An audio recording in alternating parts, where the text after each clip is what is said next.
What's going on, YouTube community? It's your boy YfgmBlogTv coming straight out of Cincinnati, Ohio. Now I'm going to recap the New Orleans Saints versus the Atlanta Falcons. Starting off, this game was a pretty good damn game. This was probably one of the best games up to date so far. You have two, elite quarterbacks going at each other. Both can put up points on the board. Both pretty much are accurate. You, you don't know what to expect from either quarterback, but man, Matt Ryan, this guy has had a lot of amazing performances since he's been with the Atlanta Falcons. He done led a lot of comebacks. He done made a lot of great plays. This man today has broke the record. I believe he passed for 448 yards. Yes, people, 448 yards. That is a lot of damn passing. For the most part of this game, the Atlanta Falcons was pretty much down the most part of this game. I believe they was down. They trailed by 13 points 2 times in the first half, but then they start to come back. But at the same time, the Saints, they was playing pretty good also. But that defense, man, the defense of the New Orleans Saints, I'm not going to say it's going to be all season, but they got to learn how to rap. It was a lot of times where Jarquez was just breaking tackles. Like, the running backs couldn't really do nothing. And as far as on the Saints side of things, I mean, not the running backs. The running backs was pretty much doing whatever they wanted to. Now, on the flip side of things, the New Orleans Saints, they was putting up points on the board. Mark Ingram was looking pretty good. Drew Brees always looks good. What can you say about Drew Brees? He's Drew Brees. But, for the most part of things, Graham was looking sharp. Colston was looking sharp until pretty much the last couple minutes of the game, and pretty much he caused.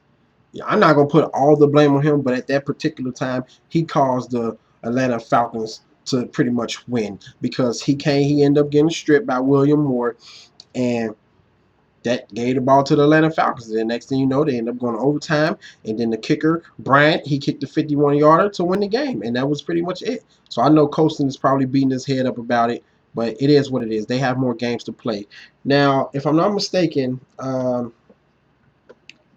they say the Falcons beat the New Orleans Saints for just the fourth time in their last 17 meetings. That's pretty damn bad when you think about it. The New Orleans Saints pretty much has been running the Atlanta Falcons for some years now. But this was a great divisional game. This is pretty great. Which pretty much nine of the last previous meetings, they decided by 8 points or less. So when these two teams meet up, they put on a hell of a performance. Now I will say this. Both defenses, they do have to sharpen up and get better, especially the New Orleans Saints, because I feel like Drew Brees is great. The offense is high-powered and can put points on the board, but at the same time, they're going to need help also. So, like I always do, I'm going to read you guys some stats. Drew Brees, 29 of 42, 333 yards, 1 touchdown, 1 interception. Matt Ryan, 31 of 43, very, very complete and efficient. 448 yards, 3 touchdowns. Mark Ingram, 13 carries, 60 yards, 2 touchdowns. Colston, 5 receptions, 110 yards. Graham, 8 receptions, 82 yards. Julio Jones, 7 receptions, 116 yards. And Hester, 5 receptions, 99 yards. So you guys tell me what you thought about this game. Will you see these? Do you think these two teams will meet up eventually later on down the line?